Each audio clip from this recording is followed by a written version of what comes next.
Estimadas y estimados profesionales, vemos a continuación la primera parte de interacciones metabólicas. En ellas vamos a incursionar por modificaciones metabólicas durante el estrés fisiológico y patológico y los cambios que producen ingreso de nutrientes en salud y enfermedad. Modelo metabólico a desarrollar, por todos ustedes conocidos. Un hombre en estado de salud, edad 40 años, estructura media, talla 1,70 y 70 kilogramos de peso. ¿Ustedes se acuerdan? Cuando hablábamos de la estructura, de los dedos que no entendían, cómo se juntaban. Y yo les decía, es el modelo que vamos a usar. Largamos con él en el primer encuentro y es quien nos acompaña hasta esta despedida de la parte general. Digo despedida de la parte general porque nosotros no nos vamos a despedir y vamos a seguir trabajando juntos en nutrición toda la vida. ¿Qué hace este señor? Tiene como actividades empleado administrativo, camina solo para sus desplazamientos, digamos que es sedentario. Camina, tiene un consumo calórico de 30, acuérdense de rango, 30 a 35 kilocalorías por kilogramo por día. ¿Qué vamos a hacer? En realidad lo que vamos a utilizar es el rango mínimo para no estar jugando con tanto número, pero acuérdense que es por 30 o por 35. El requerimiento calórico para las 24 horas es de 30 kilocalorías por 70 kilos, 2100 kilocalorías, ¿sí? El gasto metabólico basal es de 20 kilocalorías por 70 kilogramos, 1400 calorías, que es lo que él tiene como gasto metabólico, lo que su organismo necesita para la situación de reposo, 1400 calorías. Si yo esto lo grafico en 24 horas de un día, él en las 24 horas del día va a gastar 2100 calorías. Pero si yo rompo esas 24 horas en 3 periodos de 8 horas, en la base de esos 3 periodos de 8 horas van a estar las kilocalorías basales, que son 466 más 466 de estos 8 más 466, ¿sí? Que serían 933, serían las 1400 calorías de base, más las 700 calorías, ¿se acuerdan? Que él necesitaba durante la vigilia, que eran 16 horas, de 8 de la mañana a 24 horas que está despierto.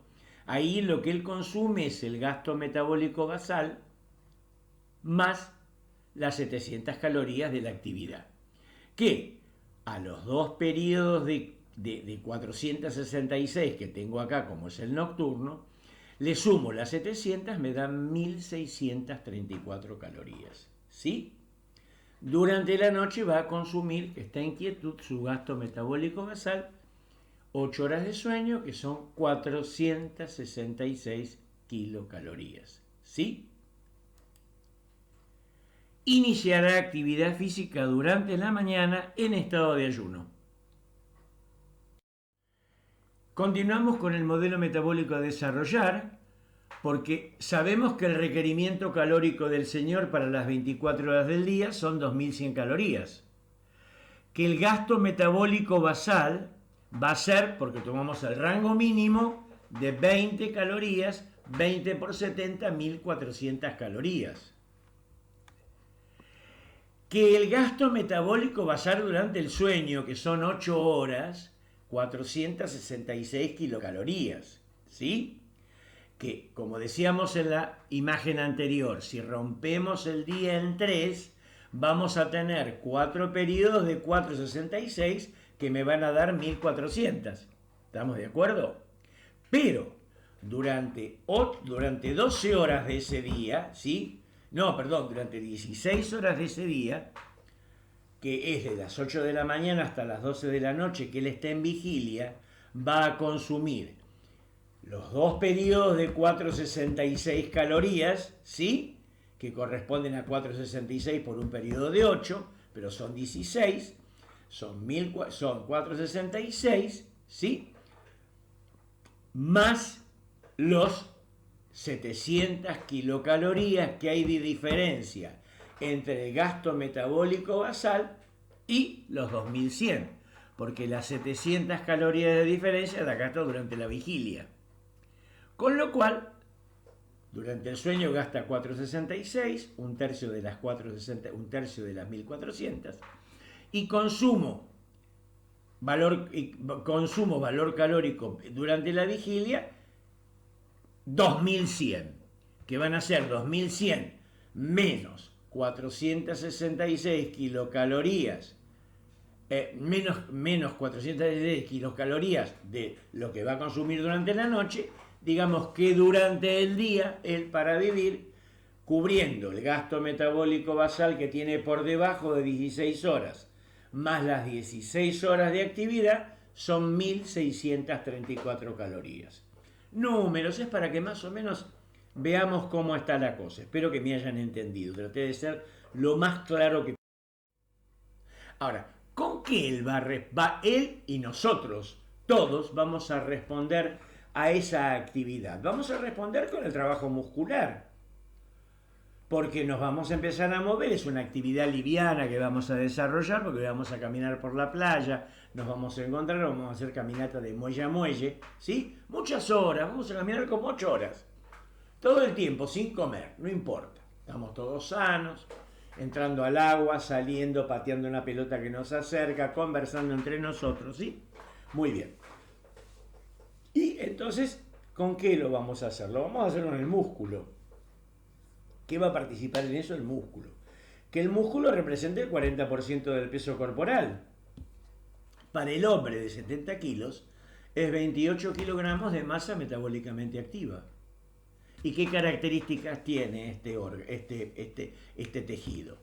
Que es una masa metabólicamente activa, que es responsable del 40% del consumo de oxígeno en condición de reposo, casi nada. Que en reposo su principal sustrato energético son los lípidos.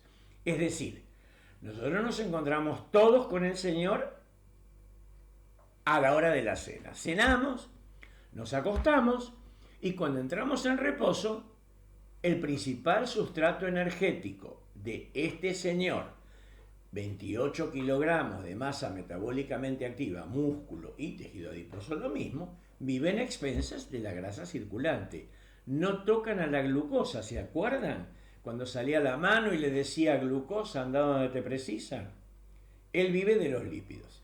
Pero resulta que ponemos el despertador a las 7 de la mañana, nos levantamos, no desayunamos, nos duchamos, nos preparamos, ponemos el traje de baño y salimos para la playa.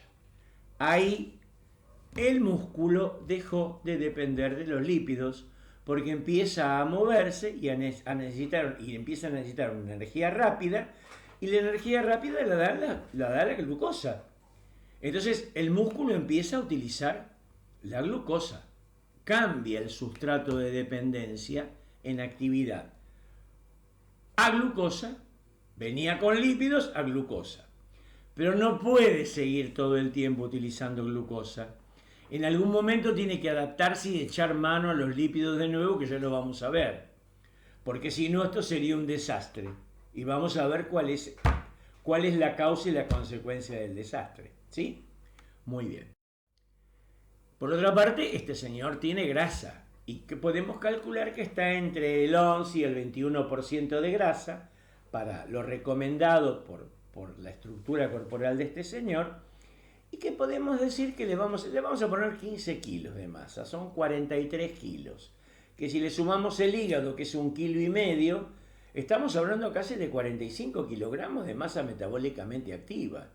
Quiere decir que y 5,50 a este señor le quedan 25 kilogramos de todo lo demás, el cerebro, los riñones, el corazón, los pulmones, los huesos, la piel, etcétera, etcétera, etcétera, etcétera. ¿Queda claro? Así que bueno, este es 43 kilogramos de masa metabólicamente activa que curiosamente van a ser los dos tejidos que van a responder a los requerimientos energéticos, básicamente, que nosotros hemos aportado, que nosotros no hemos aportado. Acompáñenme con el recorrido por este gráfico. Ustedes fíjense, acá en amarillo están los ácidos grasos, la grasa. Fíjense cuál es la necesidad, cuál es el combustible que yo uso en situación de reposo durante la noche. ¿Sí? 96% de grasa. Es decir, los hidratos de carbono los cuido, que no los ingerí, los tengo que producir. Los cuido y los cuido para los órganos que son glucodependientes. Ustedes observen qué empieza a pasar en la situación de ejercicio. Cuando yo empiezo a caminar, como voy dependiendo de la glucosa, como voy dependiendo menos de la grasa y de otros sustratos energéticos. Miren a medida que avanzo cómo dependo de la glucosa, como la grasa y como otros sustratos. Y miren a 180 minutos cómo la cosa se empieza a modificar. Empiezo a bajar el consumo de glucosa, aumento el consumo de grasa y ahí me quedo con otros sustratos energéticos. Y miren a los 240 minutos. 240 son 60, 120 2 horas. A las 4 horas, si seguimos caminando, miren cuánto utilizo de glucosa. Miren qué gran cantidad de lípidos estoy usando y otros sustratos acá este poquitito. Esto es muy importante porque los lípidos, a medida que voy aumentando la actividad física y en esta situación de ayuno mucho mayor, van protegiéndome de que mi organismo no consuma tanto glucosa. ¿De acuerdo? Mucho más en esta situación de ayuno. Muchísimo más. Entonces lo que yo les voy a pedir es que me acompañen ahora en este gráfico que nos marca qué hicimos el día anterior del ejercicio, ¿sí? ¿Cómo fue nuestro día anterior? Hasta el momento de la cena y que nos acostamos para después levantarnos y empezar la actividad. Fíjense ustedes. Yo el día anterior tenía 10 miliunidades por mililitro de insulina de basal, que fue con lo que me desperté a las 8 de la mañana.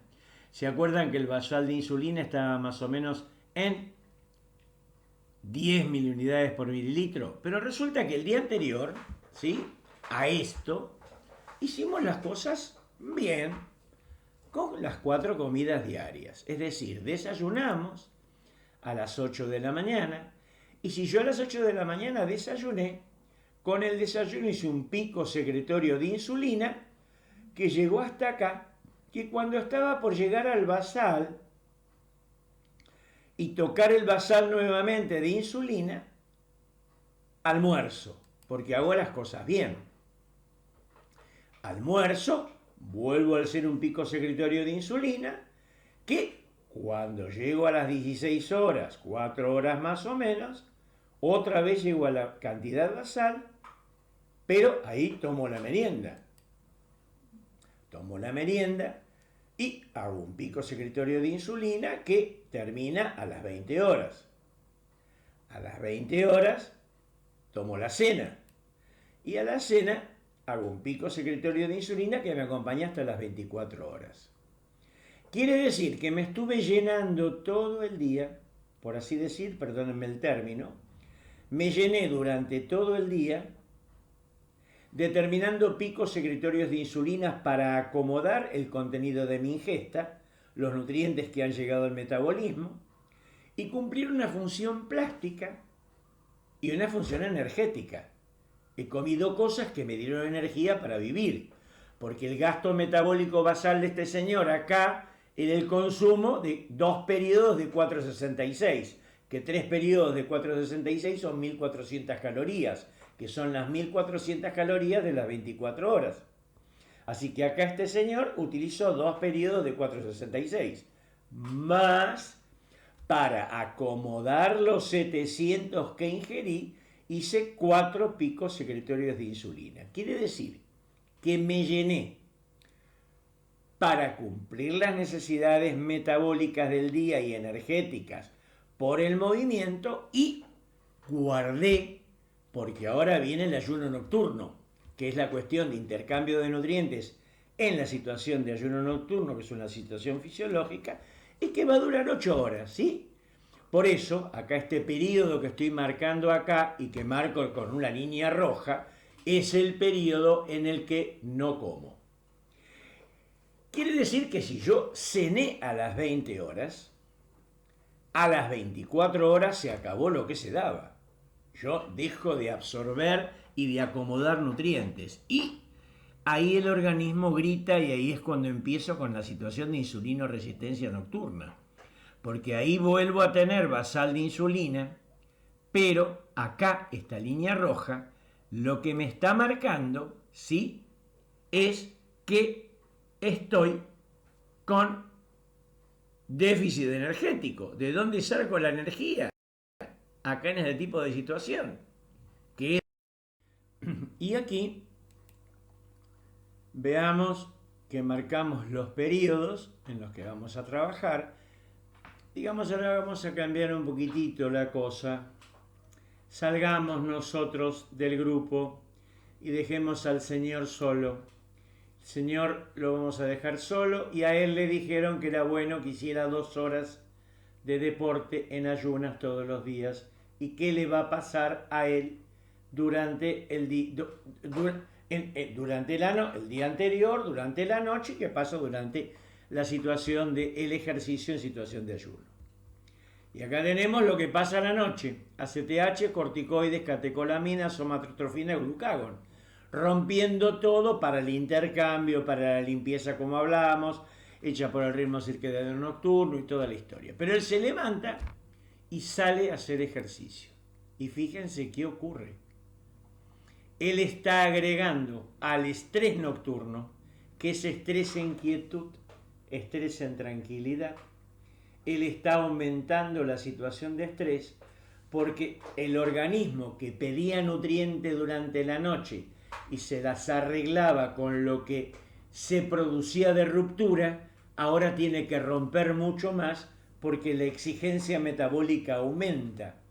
Dejemos al Señor y vamos a ser nosotros, que volvemos a la playa y que no vamos a hacer 2 horas, vamos a caminar 8 horas. Quiere decir que el requerimiento metabólico nuestro de esas 8 horas van a ser desde la cúpula de esta línea roja en posición horizontal para continuar. ¿Queda claro? Acá tenemos el sueño, acá tenemos lo que va a gastar durante el ejercicio, no da cuenta los cálculos esto, y después cuando vuelve a su casa el señor desayuna y empieza con los picos secretorios de insulina, ¿sí? Y aquí volvemos a nosotros. Estábamos a la noche, descanso, que el descanso va a ser más corto, va a ser de 24 hasta las 6, ¿sí? 6 horas vamos a dormir, donde las hormonas de contrarregulación se están expresando. Quedamos en encontrarnos 6:30 en la playa para empezar a caminar, y aquí estamos nosotros. Largamos, estamos en situación de ayuno. Perdón, ¿con qué vamos a responder a los requerimientos metabólicos? ¿De dónde voy a sacar la energía si no la ingerí para responder a esta demanda que tengo? Y bueno, la voy a sacar de mi organismo. ¿Queda claro? Ahora vamos a posicionarnos en un gráfico que ya hemos visto en algunas de las otras presentaciones. Y acá tenemos al vaso, acá tenemos a la membrana celular, estamos en el músculo metidos, y acá tenemos el citoplasma. Sabemos que la glucosa está entrando, porque nosotros ya nos levantamos de la cama, vamos caminando hacia la playa y ya nuestro nuestro músculo empieza a cambiar de sustrato. Usaba grasa, ahora va a usar glucosa en exceso. Nunca es absoluto, siempre es relativo, pero relativamente mayor glucosa que lo que va a ser de grasa. Entonces entra porque tengo glucosa circulante, glucosa que tengo circulante por la sangre, y porque tengo glucógeno hepático, y porque tengo glucógeno muscular acumulado. Así que bueno, lo que voy a hacer es hacer este aporte para que primero me voy a gastar el almacén de fosfatos de alta energía, la fosfocreatina, que se va a acabar rápidamente del músculo. Voy a tener el glucógeno, que va a ser el aporte este y lo que viene de afuera. Para lo cual voy a tener una glucólisis anaeróbica en citoplasma, que es la conversión de glucosa a piruvato, el achicamiento de la glucosa, origen vegetal, que guarda la energía que le puso el sol y que le puso la clorofila, y que se va achicando, y en cada achicamiento que hace, porque la glucosa son 6 carbonos, el piruvato son 3, fíjense ustedes en esa pérdida de carbono, lo que va dejando por el camino es energía en la ruptura, haciendo reacciones que son exergónicas, al revés de lo que fue su formación. Con lo cual tengo un gasto, un beneficio metabólico de una obtención de 4 ATP, pero he gastado 2 ATP. Quiere decir que el balance positivo que me quede es de 12 ATP. Esto es lo que me aporta la glucosa en el citoplasma. Pero el piruvato convertido en acetil-CoA pega la vuelta, y si este piruvato viene del glucógeno, va a darme 39 moles de ATP el total. Si viene de afuera de la glucosa, de la estructura vascular, lo que me va a dar son 38 moles de ATP. Y los elementos que la constituyeron, acá le va a faltar que el exterior lo tome el anhídrido carbónico, un vegetal, tome desde la raíz el agua, la clorofila, tome la energía solar, se la ponga a la unión y vuelva a fabricar otra vez una molécula de glucosa. Y así estoy funcionando, caminando, con estos elementos, ¿de acuerdo? Pero en esta otra imagen, lo que veo es que ya no tengo la fosfocreatina porque la gasté, el glucógeno lo gasté, y el oxígeno empieza a ser insuficiente para el proceso metabólico que requiere, porque este vaso está pequeño para el movimiento muscular y para la actividad metabólica que necesita. Razón por la cual el piruvato no puede entrar a la mitocondria. El piruvato entonces se transforma en lactato. Este lactato va al ciclo de Cori, al hígado, y en el lactato en el hígado puede transformarse en glucosa y por suerte volver a entrar. Me detengo aquí un segundo para decirles algo.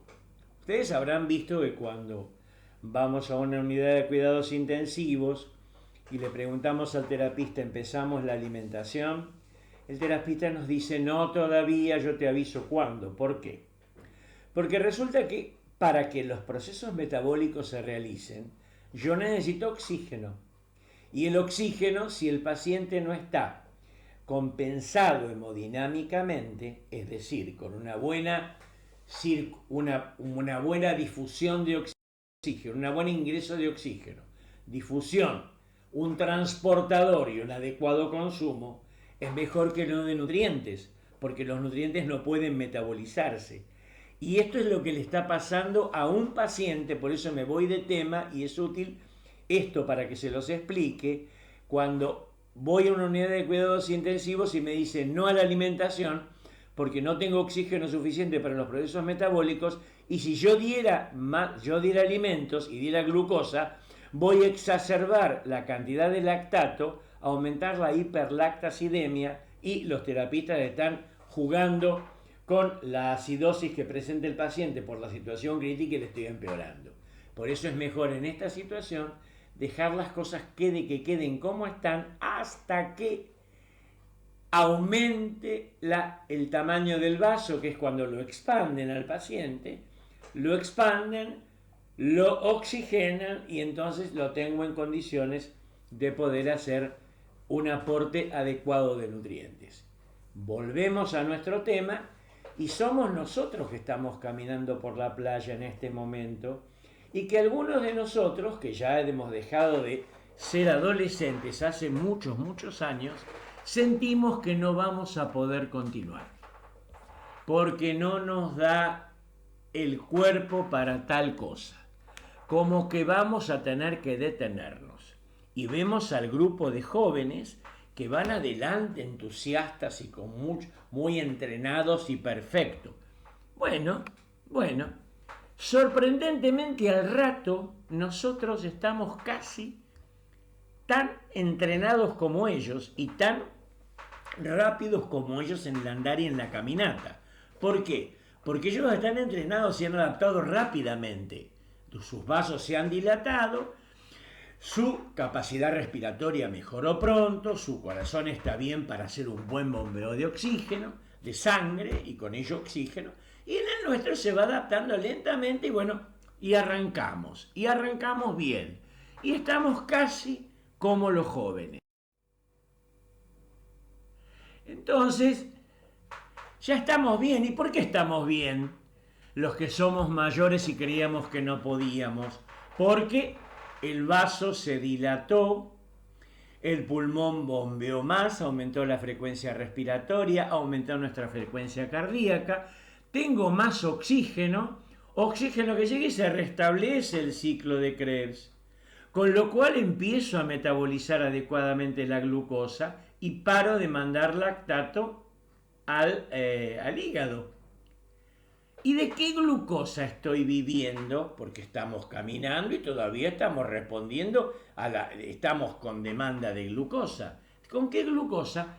Con la glucosa que me va mandando ahora el glucógeno. Que el glucógeno que tengo de reserva hepática son 250 gramos. Y el que tenía en el músculo con el del hígado y el del músculo, más o menos son 800 gramos de glucógeno. El hígado no da todo el glucógeno, es muy esquivo para esto, siempre se queda con un poquitito, así que me da cantidad limitada, así que estoy viviendo de esto.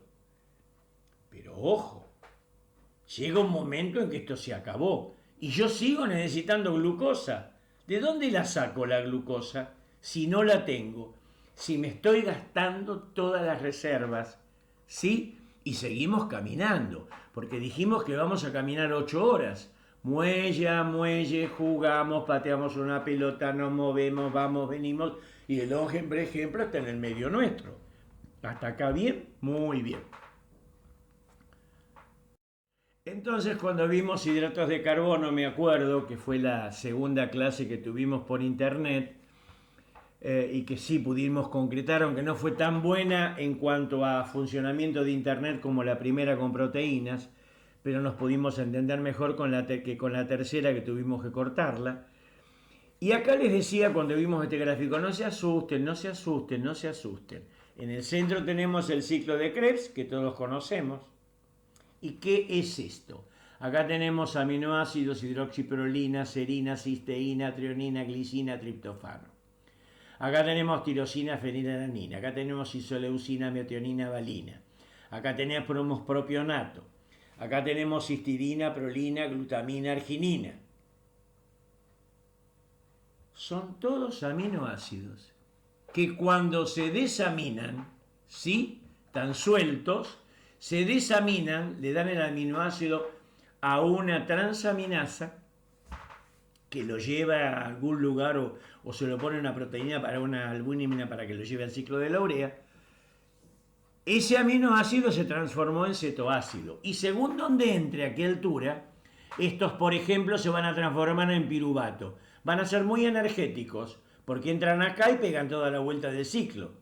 De repente estos van a ser menos energéticos porque entran a nivel de succinil-CoA, casi cuando el ciclo se va terminando, ¿no es cierto?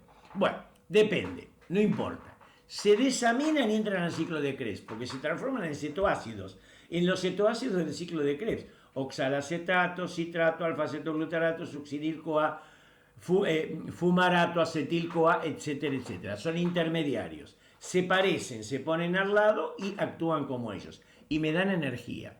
¿Por qué viene esto? ¿Por qué? ¿Por qué? Esto viene por esto. Porque acá estamos caminando todos en conjunto, tenemos muy buena vasodilatación, tenemos muy buen aporte de oxígeno, muy buen consumo, muy buena circulación del mismo por la hemoglobina, muy buena difusión a través del pulmón, muy buen bombeo cardíaco de la sangre. Estamos perfectos con todo, pero se nos acabó. Todos los sustratos energéticos del músculo se nos acabaron y la glucosa que venía del glucógeno ya no está más. Entonces, ¿de qué voy a vivir si sigo necesitando glucosa? ¿Por qué? Porque yo les decía que cuando empiezo a moverme, cambio desde la quietud al movimiento, cambio de sustrato de dependencia del músculo, de esos 28 kilos de masa metabólicamente activa. Cambio de tener dependencia por la grasa a la glucosa. ¿Cuánto tiempo ese músculo va a depender grandemente de la glucosa? Y depende de la intensidad del ejercicio. Si en vez de caminar por la playa decidiéramos cruzar el río de la Plata a nado, ese cambio de dependencia de glucosa por grasa otra vez lo hacemos rápido, porque es un ejercicio muy intenso, con baja temperatura, el organismo nos defiende y acelera los recambios. Bueno, pará, no te voy a seguir utilizando la glucosa, porque la glucosa va a venir ¿de dónde? Va a venir de las proteínas como viene ahora. Entonces te voy a hacer un cambio rápido. A los 60 minutos vas a cambiar la dependencia por los lípidos. En nuestro caso, que es un ejercicio liviano, nosotros los vamos a cambiar esto a los 120 minutos. Hasta los 120 minutos vamos a estar utilizando la glucosa. ¿Queda claro? Ahí hacemos el cambio y ahí hacemos el cambio para la grasa. Empezamos a consumir cada vez menos glucosa, es decir, a depender menos de las proteínas y a depender más de la grasa. Entonces volvamos a este esquema que tenemos acá, que es un esquema que habíamos visto cuando vimos proteínas. Por eso en aquel momento les dije esto va a ser útil, grábenlo. Y bueno, acá tengo las hormonas de contrarregulación que se están expresando todo el tiempo y le están diciendo a la proteína, bueno, rompete porque es tu momento de empezar a dar energía. Entonces, bueno, acá es donde voy a romper la proteína. Acá tengo todo en condiciones perfectas. La contrarregulación se va a expresar en la proteína.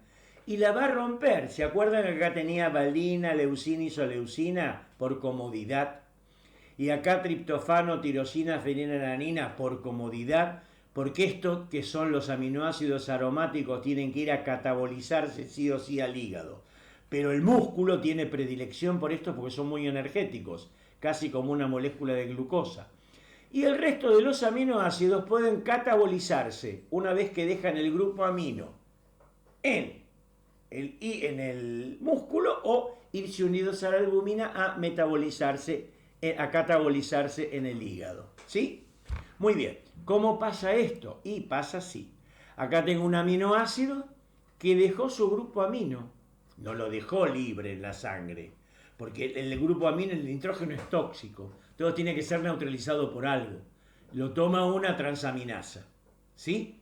Y el cetoácido, que dejó el grupo amino y así quedó convertido en aminoácido, como esos que vimos en esa diapositiva que parecía tan difícil, y que le dije no, se desaminan y todos se zambullen en el ciclo de Krebs, es lo que está pasando ahora. Este cetoácido entra acá al ciclo de Krebs y se va a oxidar y va a dar energía. Es decir, estamos empezando a usar a las proteínas para que nos den energía para hacer este juego de 8 horas de caminata por la playa que vamos a hacer. Entonces, este grupo amino, que es tomado por una transaminasa, se lo lleva al alfa-cetoglutarato. ¿Se acuerdan? Y el alfa-cetoglutarato con un grupo amino se transforma en ácido glutámico. El ácido glutámico es un ácido monoamino monocarboxílico que le lleva el grupo amino al piruvato y le dice: te traigo acá algo, tómalo, y él vuelve a hacer alfa-cetoglutarato, se vuelve a su lugar. Cuando le da el grupo amino al piruvato, el piruvato se transforma en alanina y la alanina se transforma en el transportador extracelular de grupos aminos, porque el ácido glutámico es un transportador intracelular de grupos aminos y la alanina lleva el grupo amino al hígado, para que la alanina libere el grupo amino, lo tire en el ciclo de la urea y saque la toxicidad del medio, y la alanina se transforme en ácido pirúvico otra vez, ácido pirúvico a glucosa, glucosa que puede dar la vuelta y entra acá. Acuérdense que esta proteína se está desaminando para que estos sean cetoácidos y cuerpos de carbono que están oxidándose. Díganme ustedes ahora de quién es entonces, de dónde salieron los carbonos que son de esta molécula de glucosa que yo estoy utilizando para hacer esta actividad en las primeras 2 horas intensamente hasta que hago el cambio y el viraje hasta la utilización de grasa. ¿Queda claro? Hasta acá esto. Díganme de quién, piénsenlo. Entonces, bueno, ahora vamos a otra cosa más.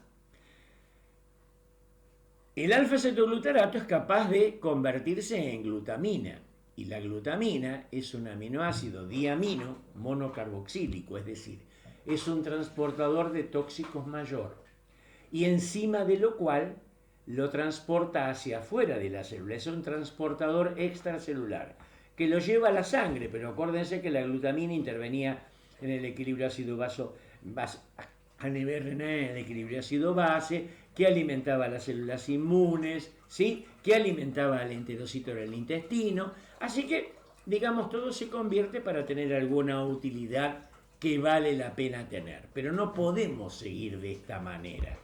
Por eso a las 2 horas de esta caminata, o cuando nadamos desde la costa del Río de la Plata, de Buenos Aires a Montevideo, a la hora de esta natación, tengo que hacer el cambio. Es decir, cuando hago ese recorrido de natación, no lo hago en ayunas, por supuesto. Pero no importa, estoy utilizando glucosa y estoy utilizando músculo, porque la energía que necesito es muy grande. Acá no es tanta, y encima que lo hicimos en ayunas, y lo hice en ayunas a propósito para enfatizar, porque esto es mucho más grave lo que está pasando. ¿Me entienden? Porque en toda actividad física, siempre hay una participación inexorable del metabolismo de las proteínas. Ellas siempre participan.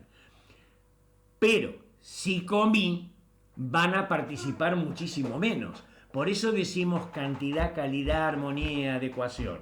Porque cuando yo pongo hidratos de carbono y tengo grasas que lo acompañan, estoy echando mucha menos mano a la proteína como sustrato energético. Y acuérdense que la proteína es tóxica. La proteína, por eso no hay pool proteico, por eso no hay pileta proteica, por eso no hay almacén proteica, por eso no hay donde ir a buscarla. A la proteína, cuando se la busca porque se la necesita, se la saca de su actividad, se lo saca de los componentes en los que está actuando dinámicamente.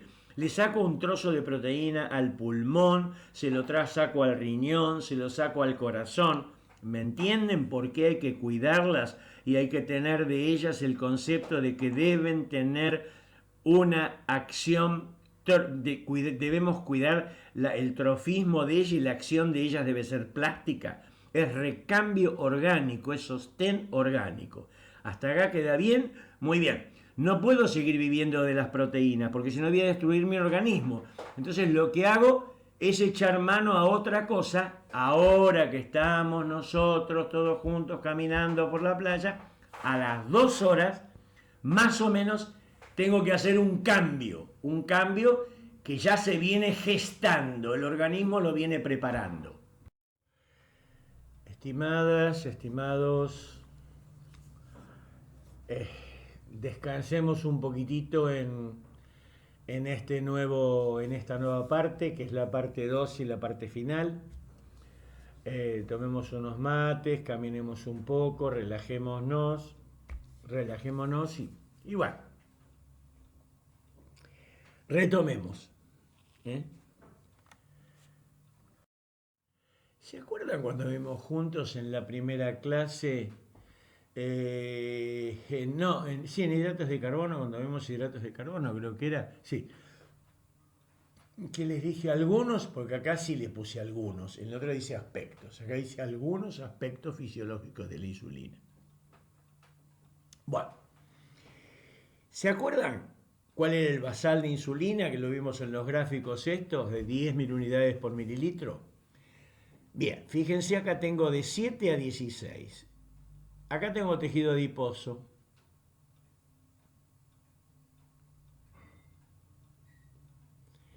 ¿Cuál es la función de la insulina frente al tejido adiposo? La inhibición de la lipólisis. Miren qué suerte. 7 a 16, ahí está justito. Tan justito como que no logro un freno absoluto.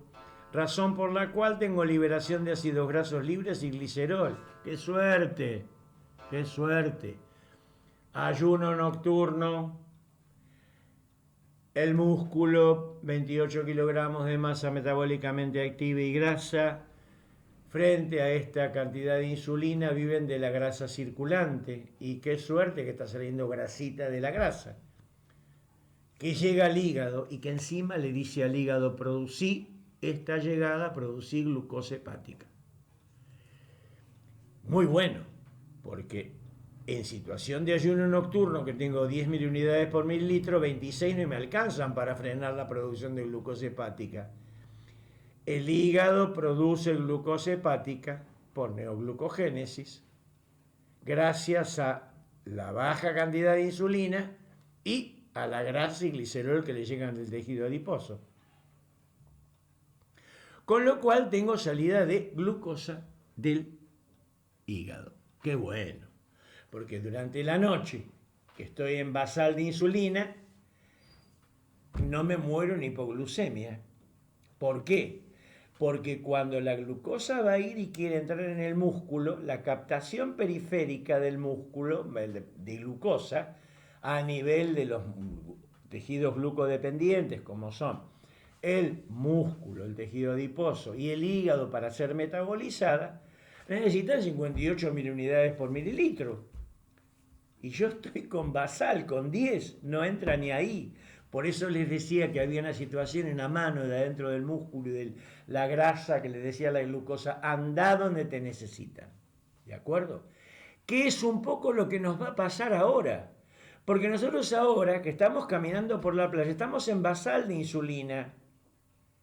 Y estamos todos contrarregulados, con un montón de hormonas de contrarregulación que están rompiendo cosas para que podamos tener nutrientes que se muevan. ¿Queda claro? Muy bien. Entonces ahora vamos a cambiar de órgano y vamos a ir al hígado. ¿Qué nos está pasando? Acá tenemos baja insulina, alta hormona de contrarregulación, liberación de la lipasa hormonosensible, llegada de glicerol y ácidos grasos libres. Estamos caminando por la playa, todos en conjunto con el hombre ejemplo. ¿Qué le está pasando? Vamos a verlo en la intimidad ahora. Vimos que pasaba en la intimidad dentro del músculo. Vamos a ver qué pasa en la intimidad dentro del hígado. Entonces, esto llega al hígado, glicerol, ácidos grasos libres, ¿sí? El glicerol se transforma en glucosa, glucosa en glucógeno, glucógeno en glucosa, y glucosa que pega la vuelta se mete en la sangre y va a venir acá, al hígado, al músculo, disculpen, a entrar al músculo. Vamos a ver qué más pasa. Por otra parte, el glicerol se junta al ácido graso libre, forma triglicéridos, fosfolípido, colesterol libre, colesterol lipidificado, vitaminas liposolubles, arma la particulita, como ya hemos visto cuando tienen la grabación de la grasa, sale y anda por el camino de la calle de la sangre, es atacado. ¿Se acuerdan del gato que estaba colgado de la parra y pasaba por el kilomicrón y la VLDL por la sangre y le rompía y le sacaba el ácido graso del carbono 1 y carbono 3 del triglicérido para disponerlo para alimentación? Y bueno, eso nos viene bien porque son los ácidos grasos que se liberan del carbono 1 y carbono 3 del triglicérido para atender las necesidades energéticas de los tejidos y de nosotros. Hoy ahora vamos a necesitar para poder frenar la utilización de proteína. Por otra parte, ácidos grasos que van a ir a oxidarse y van a dar en la oxidación, van a oxidar grasa y van a formar seguramente cuerpos cetónicos, que son sustratos energéticos. Acá están, cuerpos cetónicos, que son sustratos energéticos que salen a la calle de sangre y vienen a alimentar los tejidos. Quiere decir que algo de glucosa va a entrar, algo, no todo. Ácidos grasos van a venir. ¿Sí? Acá están los ácidos grasos, que vienen de las LDL, vienen de las VLDL y quiere decir que al músculo que está funcionando ya le está llegando todo esto. Pero para que esto se preparara y se hiciera, yo necesité en este tipo de situación, que es un trabajo realizado de no demasiado esfuerzo, una actividad física liviana, necesité 2 horas en el que el organismo se fuera preparando para transformarse en esta situación. ¿Queda claro?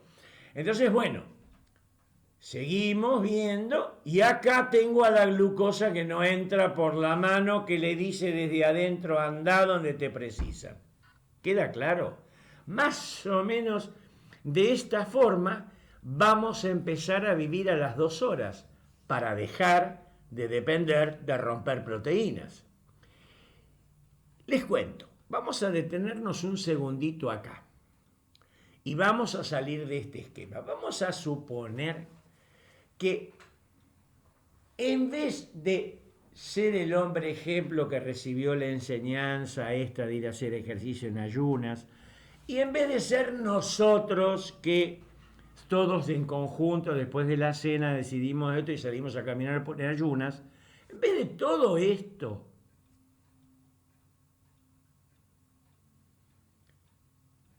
somos alguno de nosotros que ha decidido, por alguna rabia interna, está sano de cuerpo, pero estamos por ahí muy nerviosos, en desacuerdo con algo y digo, voy a hacer ayuno. Entonces me levanto, un día no salgo a caminar, me siento en un banquito y voy a hacer ayuno. No como más por rabia a algo. Muy bien. Me va a pasar exactamente lo mismo, con una diferencia. Yo acá, como estoy haciendo actividad física, hago la inversión a las 2 horas. Y empiezo a cuidar las proteínas. A las 2 horas empiezo a cuidar las proteínas y empiezo a consumir grandemente la grasa. Si nado a la costa de Uruguay, lo voy a cambiar a los 60 minutos antes. Pero si me siento en un banco y me pongo a ayunar, para hacer el viraje voy a usar proteína durante 8 a 10 días. El cambio lo hago recién a los 10 días. Y entonces, si estoy en un banco sentado a ayunar y lo hago por 10 días, voy a seguir en esta situación de ayuno, ¿sí? Voy a seguir en esta situación de ayuno y viviendo a partir de los 10 días grandemente de la grasa. Voy a establecer mi consumo proteico en 20 gramos día, porque estoy en salud, si estoy en enfermedad, esta adaptación no la hago, quede claro. Estas adaptaciones las hacemos porque estamos sanos. Si estamos enfermos no adaptamos. Seguimos usando, mientras dure la enfermedad, seguimos usando como sustrato energético proteínas. Cuanto más grave estoy, más proteína uso. Si estoy con un trauma musculoesquelético, por ahí algo de grasa uso. Pero si estoy séptico, en una unidad de cuidados intensivos, mi recurso energético endógeno son proteínas. La grasa ni la toco, mientras dure mi enfermedad de base. Vuelvo al estado de salud, por lo menos física, no psicológica, pero física. Entonces, voy a ayunar, hago el viraje y la utilización de grasa a los 10 días, 12 días más o menos, y uso grasa grandemente, estableciendo el consumo proteico en 20 gramos de proteínas día, por el tiempo que yo tenga grasa para utilizar. Porque va a haber un momento en que se acaba la grasa, volveré al consumo proteico de todos los elementos constitutivos orgánicos como son corazón, pulmón, hígado, riñón, y va a haber un momento en el que el Señor me llama porque ya no tengo órganos para vivir. ¿Quedó claro? Muy bien. Les pido suma atención a esta imagen que la vamos a ver muy despacito porque es muy importante y nos aclara maravillosamente la situación. Volvemos al tema. Yo tengo liberación de insulina, baja insulina, aumento de hormonas de contrarregulación, que liberan a la lipasa hormonosensible, liberan ácidos grasos libres y glicerol, pero acá nos vamos a entretener con los ácidos grasos libres. Los ácidos grasos libres que van a entrar en la mitocondria a oxidarse como sustrato energético, acá cercano, ya me meto directamente en la oxidación, para ingresar a la mitocondria, como lo que guardo en el tejido adiposo son ácidos grasos de cadena larga, porque cadena media y cadena corta entran facilitadamente a la mitocondria y se oxidan, no son sustratos energéticos, no son de depósito. Los de cadena larga se guardan en el tejido adiposo y se guardan. Si guardé calidad, saco calidad, si guardé basura, saco basura. De 12 a todos la longitud de átomos de ácidos grasos, de longitud de átomos de carbono, lo que haya, pero más de 12. Cuando llegan acá, si tienen de 12 hasta 18 átomos de carbono, se unen a la CAT1, de 12 a 18. Si son más de 18 átomos de carbono, cuando el ácido graso llega a la mitocondria le dice, anda a acortarte a los peroxisomas. Entonces tiene que ir al peroxisoma, anda a cortarte a los microsomas, discúlpenme. Anda a cortarte. Van a los microsomas, se acortan hasta 18 átomos de carbono. Ese regalo de acortamiento produce peróxido de hidrógeno, que es una especie reactiva de oxígeno. Cuidado, con mucha oxidación, porque tengo mucho peróxido de hidrógeno, que es una especie reactiva de oxígeno, pero no importa, volvamos al tema. Vuelve de 18 átomos de carbono acá y se une a la CAT1. La CAT1 es la carnitin-aciltransferasa 1, que es un transportador de ácido graso al que se pega cuando el ácido graso se activa e ingresa.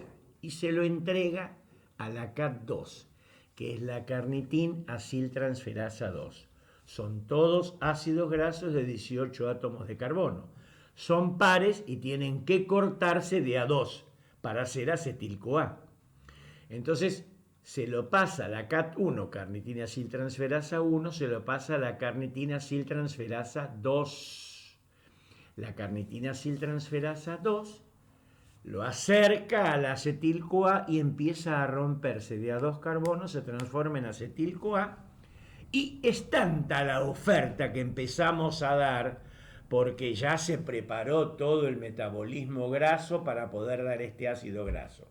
Es tanta la oferta que se empieza a dar que empiezan a formarse los cuerpos cetónicos. Los cuerpos cetónicos son tres: acetoacético, beta-hidroxibutírico y acetona. Están los tres en interconversión, uno en otro a nivel del páncreas. Perdón, a nivel de la sangre. Se convierten unos en otros, y así están. Pero claro, son ácidos de acetil-CoA. Así que cuando andan por la sangre y llegan a la acetil-CoA de un tejido lejano y se ponen al lado, se convierten en ella y entran en el ciclo de Krebs a metabolizarse como si fueran sustratos de una molécula de glucosa o de proteína o de un ácido graso, y se oxidan. Los cuerpos cetónicos, en condiciones normales, nosotros circulando tenemos 1 miligramo de cuerpos cetónicos circulantes.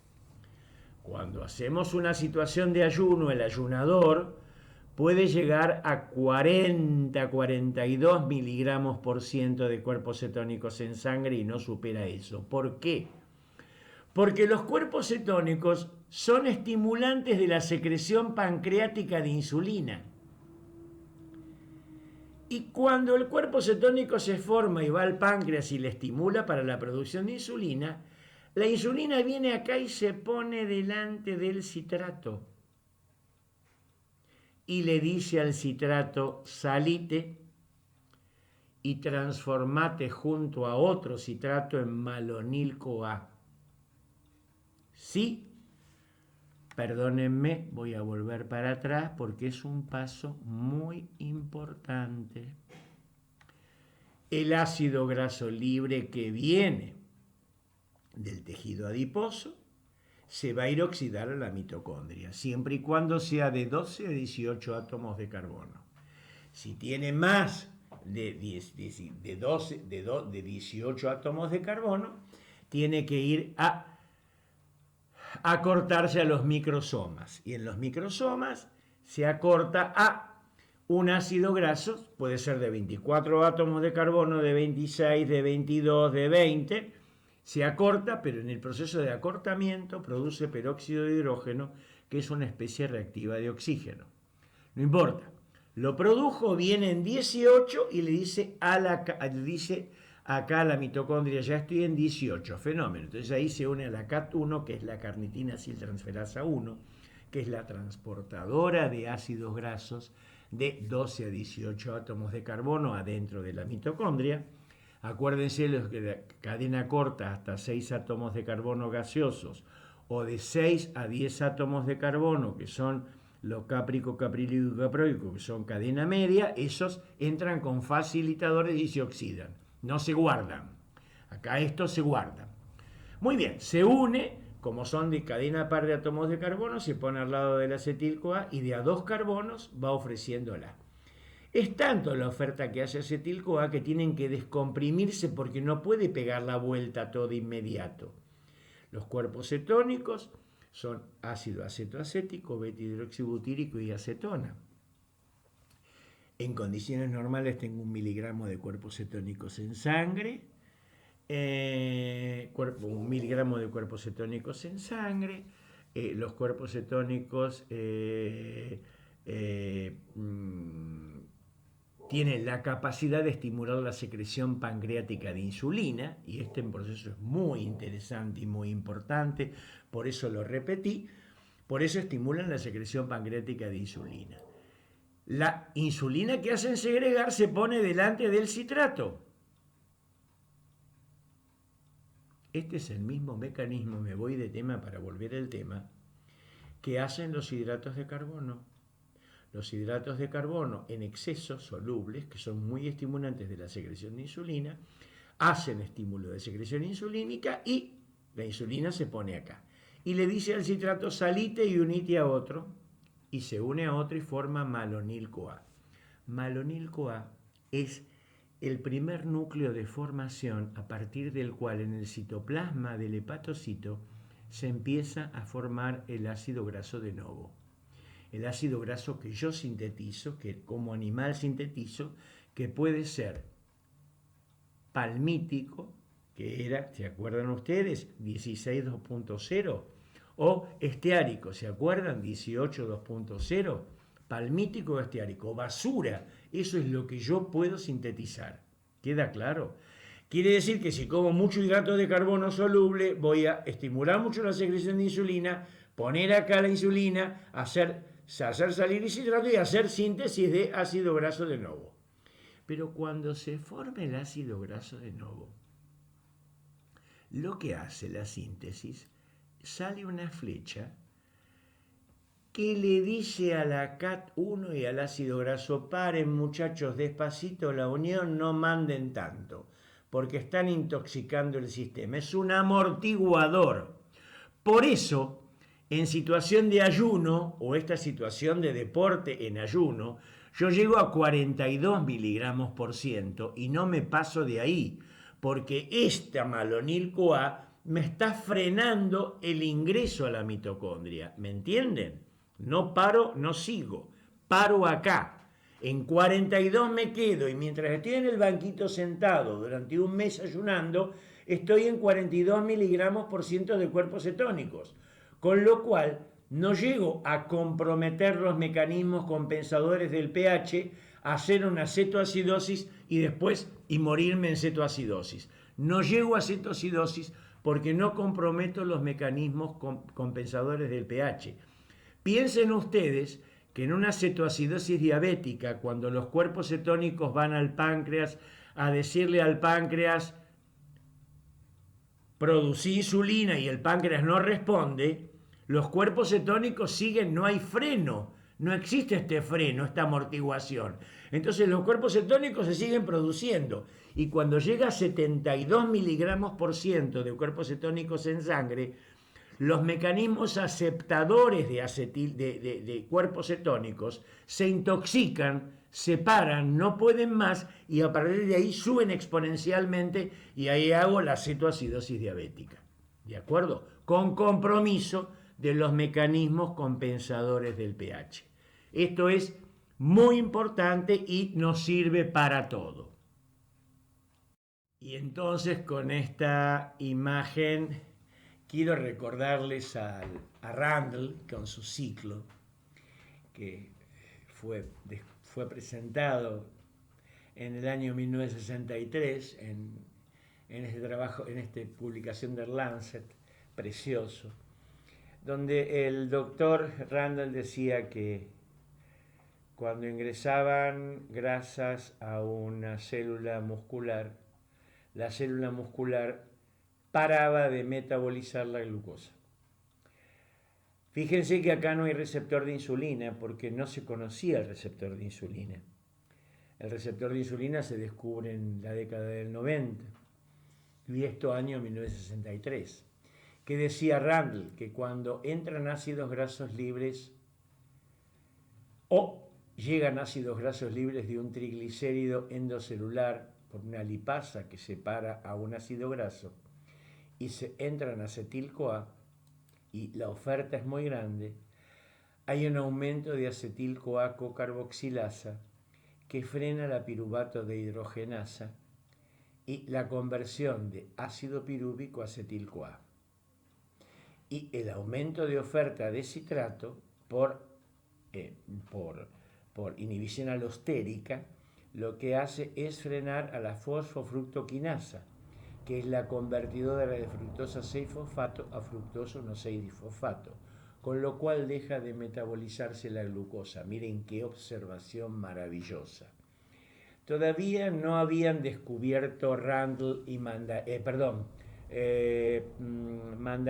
y Schulman y Mandarino no habían descubierto bien este mecanismo y hacían críticas de Randall, pero es quien dio el esquema principal, ¿no es cierto?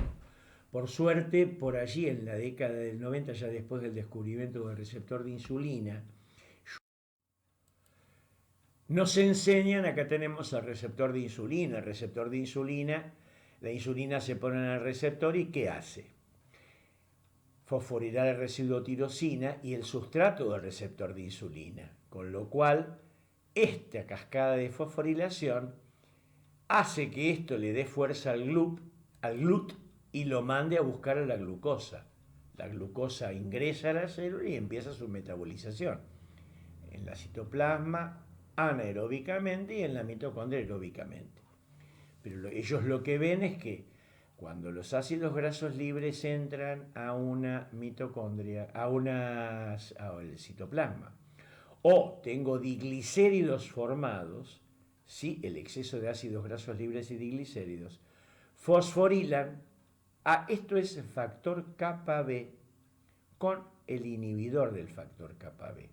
Fosforilan al inhibidor del factor kappa B y el inhibidor se separa y deja al factor kappa B libre.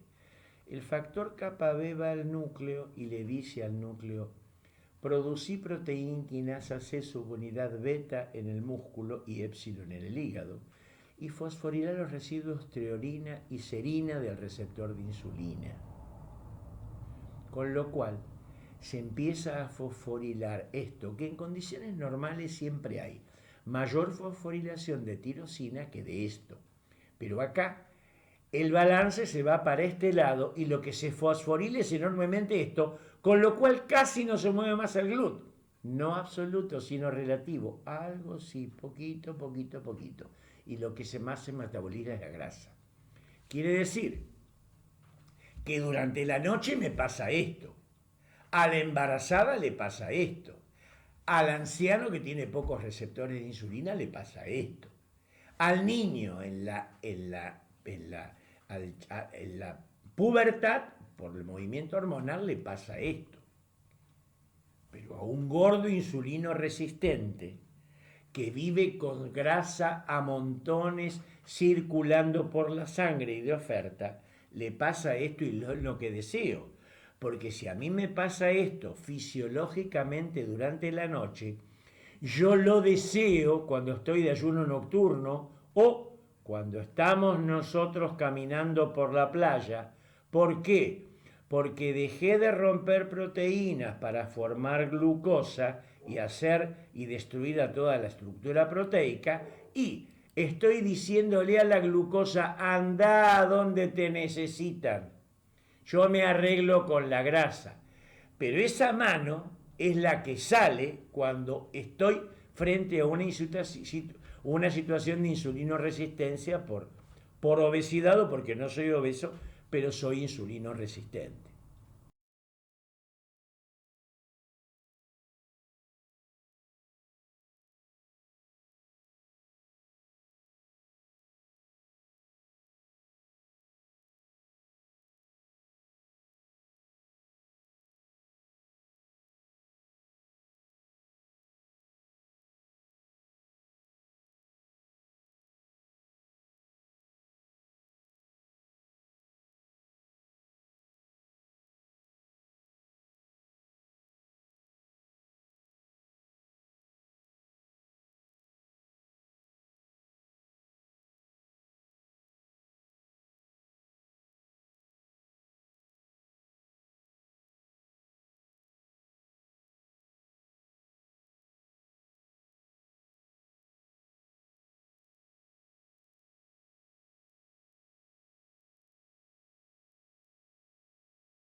Entonces ustedes pueden decirme: pero yo estoy formando muchos cuerpos cetónicos, ¿y por qué no intoxico los mecanismos compensadores del pH?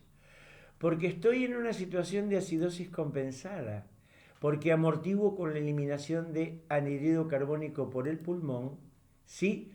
Y de hidrógenos por el riñón, con lo cual tengo una situación compensada, porque lo puedo manejar, no agoto a los mecanismos compensadores. Que yo sentado en el banquito siguiera con esta cosa de situación de ayuno. El ayuno se va a hacer presente en los fluidos y electrolitos, disminuyendo el agua celular, el agua corporal, el fluido intracelular, el sodio, el potasio, el fósforo, el zinc, y aumentar el fluido extracelular. Se va a expresar a nivel del corazón, disminuyendo el músculo cardíaco y las proteínas del sarcoplasma, lo que va a dar hipotensión y bradicardia. Todo en menos, en protección, pero me lo estoy consumiendo. A nivel del aparato respiratorio, con catabolismo muscular y alteraciones enfisematosas, disminuida respuesta a la hipoxia y la hipercapnia. Aparato digestivo con disminución de la actividad gástrica, vellosidades para abajo, enzimas, digestión y absorción y diarrea. Ni hablar y no puse al riñón. Me estoy consumiendo, estoy en menos con todos los aparatos y sistemas como medida de protección, a medida que están dando sus propias estructuras, ¿sí? Para sus propias estructuras proteicas, porque me gasté la grasa y con ello se produce la muerte. Mis queridos estimados y estimadas y estimados, muchas gracias por la atención de todos ustedes. Hemos caminado juntos por una playa y les cuento que para nuestro organismo ese chiste que nos mandamos de cuando se cumplieron las 2 horas más o menos representa para el organismo un ayuno de 3 días en cuanto a manejo y compromiso metabólico, que se producen muchas alteraciones y muchos desechos que vamos por esta utilización, que tardan como el organismo como 18 horas en reconvertir, en limpiar, en proteger. Por supuesto se restablecen todas las funciones porque estamos en salud y eso no daña porque estamos en salud.